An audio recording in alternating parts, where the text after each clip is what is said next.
नमस्कार, बोलता हिमाचल देख रहे आप और मैं हूं राम भारद्वाज। आज है 20 सितंबर 2024 और हिमाचल प्रदेश से जुड़ी हुई आज की बड़ी खबरों की जानकारी अपडेट्स हम आपके लिए लेकर आए हैं। 300 से अधिक यूनिट बिजली खर्च करने वाले घरेलू उपभोक्ताओं को अब नहीं मिलेगी सब्सिडी। हिमाचल में बिजली उपभोक्ताओं को सरकार ने एक बार फिर बड़ा झटका दिया है। अब 300 यूनिट से अधिक बिजली खर्च करने पर बिजली सब्सिडी नहीं मिलेगी। सरकार के इस फैसले से उन घरेलू उपभोक्ताओं की बिजली महंगी होगी जो महीने में 300 से ज्यादा बिजली की यूनिट की खपत करते हैं। मौजूदा समय में इन्हें अभी तक सरकार की ओर से ₹1.03 प्रति यूनिट की सब्सिडी दी जाती है, जिसे अब बंद करने के लिए राज्य सरकार की ओर से राज्य विद्युत नियामक आयोग को पत्र लिखा गया है। इसके अलावा 300 से कम यूनिट का खपत करने वाले उपभोक्ताओं को सरकार की ओर से मिलने वाली सब्सिडी पहले की तरह जारी रहेगी। राज्य सरकार के सचिव ऊर्जा राकेश कंवर की ओर से ये निर्देश राज्य विद्युत नियामक आयोग को भेजेगी और इसमें साफ कहा गया है कि अपने पुराने फैसले को संशोधित करते हुए नए रेट जारी किए जाए और ये रेट 1 अक्टूबर से लागू किए जाए। प्रदेश के स्कूलों में बदलेगा छुट्टियों का शेड्यूल, मौसम को देखते हुए दी जाएगी छुट्टियां। प्रदेश के स्कूलों में नए शैक्षणिक सत्र से छुट्टियों के शेड्यूल में बदलाव होने जा रहा है। शिक्षा मंत्री के आदेशों के बाद शिक्षा विभाग ने इसकी तैयारियां शुरू कर दी है। इसी कड़ी में विभाग ने मामले पर जिला उपनिदेशकों व बीईओ से सुझाव मांगे हैं। इस दौरान 141 ब्लॉकों से भी छुट्टियों को लेकर सुझाव मांगे गए हैं। जिलों को 1 माह के भीतर विभाग को ये सुझाव देने को कहा गया है। सूत्रों की माने तो अब विभाग ने जिला स्तर पर छुट्टियों का कैलेंडर बनाने की योजना भी तैयार की है, लेकिन इससे पहले विभाग ब्लॉकों से सुझाव लेगा। साथ ही अभिभावकों, शिक्षक व छात्रों से भी इसमें राय ली जाएगी। बताया जा रहा है कि प्रदेश में ऊंचाई वाले, मध्य और मैदानी क्षेत्रों में अब अवकाश की तिथियां अलग अलग होगी। राज्य के समर वेकेशन स्कूलों में मानसून ब्रेक भी 22 जून की जगह जुलाई के पहले सप्ताह में दिया जा सकता है, जो 10 अगस्त तक जारी रहेगा। इसी तरह विंटर वेकेशन स्कूलों में सर्दियों की छुट्टियां कम कर मानसून में ज्यादा छुट्टियां देने का प्रस्ताव है।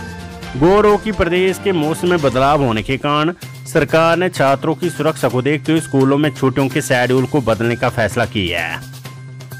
बताया जा रहा है कि लाहौल स्पीति और कुल्लू में भी छुट्टियों का शेड्यूल बदलेगा। लाहौल स्पीति में समर की जगह विंटर वेकेशन किया जाएगा, वहीं कुल्लू में भी विंटर वेकेशन में बदलाव होगा, ताकि दोनों जिलों के छात्रों को बर्फबारी के बीच स्कूल पहुंचने में दिक्कत न आए। लेबर लॉ को इम्प्लीमेंट नहीं करने पर 200 निजी शैक्षणिक संस्थानों को नोटिस जारी। श्रम विभाग ने जिला कुल्लू में 200 शैक्षणिक संस्थानों को नोटिस जारी की है। इन संस्थानों में निजी कॉलेज, स्कूल, कंप्यूटर इंस्टीट्यूट और अन्य संस्थान शामिल है। नोटिस मिलने से इन संस्थान व स्कूल कॉलेज संचालकों में हड़कंप मच गया है। इन संस्थानों के खिलाफ विभाग को शिकायतें मिली थी कि ये लेबर लॉ को अपने संस्थान में सही तरीके से इम्प्लीमेंट नहीं कर रहे हैं। इस बिंदु पर इनके खिलाफ जांच खोली गई। इनमें ग्रेचुइटी और मैटरनिटी बेनिफिट्स न मिलने को लेकर शिकायतों पर यह कार्रवाई की गई है। संस्थानों में कार्यरत स्टाफ को इस प्रकार के लाभों के अलावा अन्य कई फायदों से वंचित रखा गया है। इसके अतिरिक्त इनमें कई संस्थानों के पास डॉक्यूमेंट्स भी पूरे नहीं हैं और संबंधित लाभों से जुड़े दस्तावेज इन्हें तैयार करने को कहा गया है। 1 माह के बाद विभाग की टीम इन संस्थानों में विजिट करेगी, तब तक इन्हें सारे डॉक्यूमेंट तैयार करने होंगे। उस दौरे के दौरान खामियां पाएगी और डॉक्यूमेंट्स मेंटेन नहीं हुए तो इनके खिलाफ आगामी कार्रवाई अमल में लाई जाएगी। लेबर कमिश्नर शिमला मानसी साय ठाकुर ने बताया कि पूरे प्रदेश में निजी संस्थानों में लेबर लॉ की इम्प्लीमेंटेशन में खामियों को लेकर शिकायतें मिली है। इन पर जांच की जा रही और नोटिस जारी करके जवाब मांगे गए हैं। वन मित्र की तर्ज पर होगी वनवीर भर्ती, वन निगम ने सरकार को भेजा प्रस्ताव। हिमाचल प्रदेश वन निगम में जल्द ही 100 वनवीरों की भर्ती की प्रक्रिया शुरू की जाएगी। इसके लिए वन निगम ने प्रदेश सरकार को प्रस्ताव भेजा है तथा जल्द से जल्द इसके लिए मंजूरी देने का आग्रह किया गया है। मंजूरी के उपरांत भर्ती प्रक्रिया शुरू की जाएगी। वन निगम की वन मित्र की तर्ज पर वनवीरों की भर्ती करने की योजना है। हिमाचल प्रदेश वन निगम के उपाध्यक्ष केर सिंह खांची ने बताया कि वनवीर फॉरेस्ट गार्ड के समान कार्य करेंगे। इनकी भर्ती में स्थानीय युवाओं को प्राथमिकता दी जाएगी। यानी जिस क्षेत्र में वनवीरों की भर्ती होगी वहां के स्थानीय लोगों को तैनात किया जाएगा। ऐसे स्थानीय लोगों को घर द्वार पर रोजगार मिलेगा। साथ ही वन निगम में कर्मचारियों की कमी भी दूर होगी। इनकी भर्ती में सभी शर्तें वन मित्र के समान रखी जाएगी। साथ ही जिस प्रकार वन मित्र की भर्ती में अंक दिए जाएंगे उसी के अनुरूप इसमें भी अंक रखे जाएंगे। हिमाचल पुलिस कांस्टेबल के 1256 पदों को लोक सेवा आयोग जल्द करेगा विज्ञापित। हिमाचल प्रदेश लोक सेवा आयोग जल्द पुलिस कांस्टेबल के करीब 1256 पदों को विज्ञापित करेगा। इसे लेकर रास्ता साफ हो गया है। ऐसे में जल्द भर्ती प्रक्रिया शुरू होगी।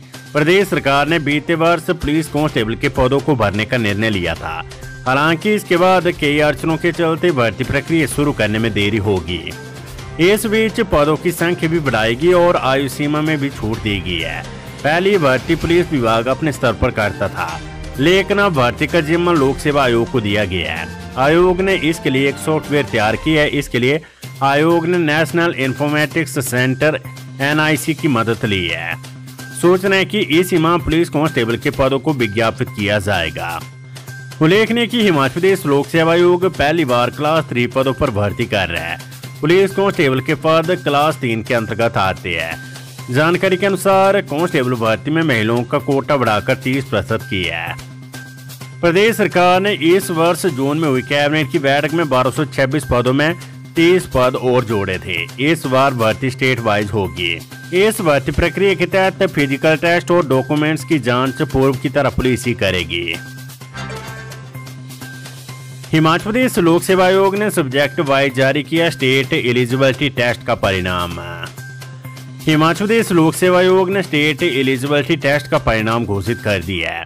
बीते 28 अप्रैल को आयोजित हुई इस परीक्षा का सब्जेक्ट वाइज परिणाम घोषित किया गया है और क्वालिफाई हुए उम्मीदवारों के रोल नंबर आयोग की वेबसाइट पर उपलब्ध करवा दिए गए हैं। मस्जिद विवाद को लेकर नेरवा में हिंदू संगठनों का प्रदर्शन, रैली निकालकर की नारेबाजी। शिमला के संजौली से शुरू हुए मस्जिद विवाद के बाद मंडी, सोलन, सोनी आदि में किए गए प्रदर्शनों की कड़ी में गुरुवार को नेरवा में भी प्रदर्शन किया गया।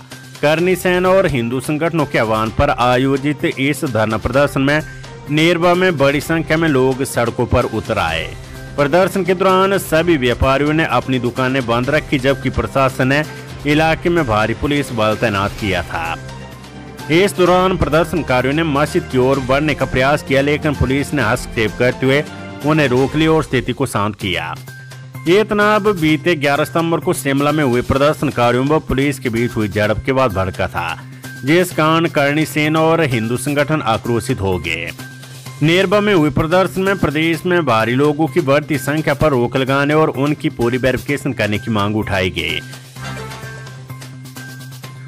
अब चीड़ की पत्तियां बनेगी कमाई का जरिया, 9 रुपए प्रति किलोग्राम के हिसाब से खरीदेगा वन निगम। हिमाचल प्रदेश में वन निगम लोगों से 9 रुपए प्रति किलोग्राम चीड़ की पत्तियां खरीदेगा। इसका उपयोग ईंधन बनाने के लिए किया जाएगा। इसके लिए पायलट प्रोजेक्ट के आधार पर हमीरपुर में 1 करोड़ की लागत से छोटी फैक्ट्री लगाई जाएगी।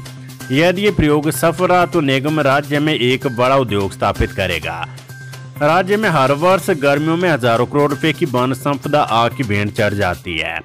सबसे अधिक आग चीड़ के जंगलों में लगती है, क्योंकि चीड़ के पत्ते अधिक ज्वलनशील होते हैं।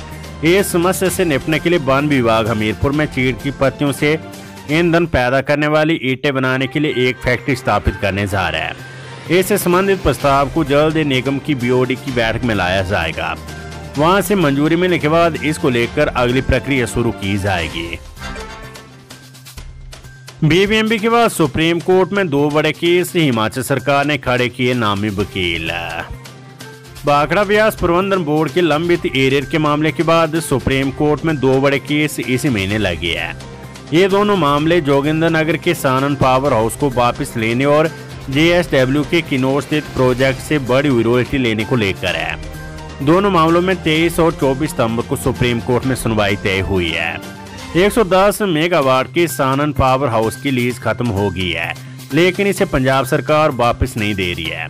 इसके लिए पड़ोसी राज्य ने पंजाब रीऑर्गेनाइजेशन एक्ट का हवाला दिया है। दूसरी तरफ JSW के पास JP हाइड्रो पावर के बने प्रोजेक्ट किन्नौर जिले में है। इन बिजली परियोजनाओं से 12 की बजाय 18% रॉयल्टी राज्य सरकार को आनी थी, लेकिन हिमाचल हाईकोर्ट में JSW ने 18% रॉयल्टी वसूलने के खिलाफ केस किया और पूर्व केंद्रीय मंत्री पी चिदम्बरम कंपनी की ओर से पेश हुए।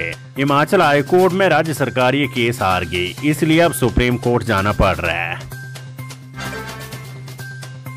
दिल्ली पहुंचा संजौली मस्जिद विवाद, कांग्रेस अल्पसंख्यक मोर्चा ने हाईकमान को दी रिपोर्ट। संजौली मस्जिद विवाद दिल्ली तक पहुंच गया है। वीरवार को प्रदेश कांग्रेस अल्पसंख्यक मोर्चा ने हाईकमान को मामले की रिपोर्ट दी। कांग्रेस अल्पसंख्यक मोर्चा के राष्ट्रीय अध्यक्ष और सांसद इमरान प्रतापगढ़ी की अगुवाई में प्रदेश कांग्रेस अल्पसंख्यक मोर्चा अध्यक्ष इकबाल मोहम्मद ने कांग्रेस के राष्ट्रीय महासचिव KC वेणुगोपाल से नई दिल्ली में मुलाकात की। उन्होंने प्रदेश के विभिन्न स्थानों पर रोज हो रहे प्रदर्शनों को लेकर मुस्लिम समुदाय का पक्ष रखा। पार्टी महासचिव ने मुख्यमंत्री सुखविंदर सिंह सुक्खू से फोन पर बात कर ऐसी घटनाएं रोकने को कहा है। शिमला के कोटखाई में 460 ग्राम चिट्टा बरामद, जम्मू कश्मीर का आरोपी गिरफ्तार है। शिमला जिले के कोटखाई थाना क्षेत्र में पुलिस ने एक बड़ी सफलता हासिल की है। पुलिस ने खड़ापत्थर में छापेमारी के दौरान जम्मू कश्मीर के कुपवाड़ा जिला निवासी मुदासिर अहमद से 460 ग्राम चिट्टा बरामद किया है। ये हिमाचल प्रदेश में अब तक पकड़ी गई चिट्टे की सबसे बड़ी खेप मानी जा रही है। ले दिल्ली रूट पर निगम की बस सेवा बंद, अब अगले साल मई और जून में चलाई जाएगी बस। हिमाचल पथ परिवहन निगम के केलांग डिपो ने ले दिल्ली बस सेवा को बंद कर दिया है। अब इस मार्ग से यात्री अगले सीजन मई जून में सफर कर सकेंगे। हालांकि अभी मनाली ले मार्ग पर बड़े वाहनों की आवाजाही जारी है, लेकिन HRTC के केलांग डिपो ने आधिकारिक रूप से ले दिल्ली बस सेवा को बंद करने का फैसला लिया है। पठानकोट चंबा ब्रह्मोर NH पर अनियंत्रित होकर पलटी कार, 4 लोग घायल। पठानकोट चंबा ब्रह्मोर NH पर वीरवार दोपहर बाद दरजेरा के पास एक कार अनियंत्रित होकर सड़क पर ही पलट गई। हादसे के दौरान कार में 4 लोग सवार थे, जिन्हें हल्की चोटें आई है। सभी घायलों को चंबा मेडिकल कॉलेज लाया गया, जहां उन्हें उपचार दिया जा रहा है। बिजली ट्रांसफार्मर पर चढ़े जल शक्ति विभाग के कर्मचारी की करंट लगने से मौत। धामी उपमंडल के तहत कोहबाग में वीरवार को बिजली ट्रांसफार्मर पर चढ़े जल शक्ति विभाग के कर्मचारी की करंट लगने से मौत हो गई है। जानकारी के अनुसार स्थानीय लोगों ने ट्रांसफार्मर पर व्यक्ति को लटका देखा। वहीं इसकी जानकारी बिजली बोर्ड के कर्मचारियों व अधिकारियों को दी। वहीं जब व्यक्ति की पहचान की गई तो वे जल शक्ति विभाग का कर्मचारी पाया गया। बिजली बोर्ड अधिकारियों के अनुसार अभी मामले की कोई जानकारी नहीं मिली है। जल शक्ति विभाग का कर्मचारी क्यों बिजली ट्रांसफार्मर पर चढ़ा था और उसे करंट कैसे लगा, मामले की जांच की जा रही है। वहीं पुलिस भी मामले की जांच कर रही है।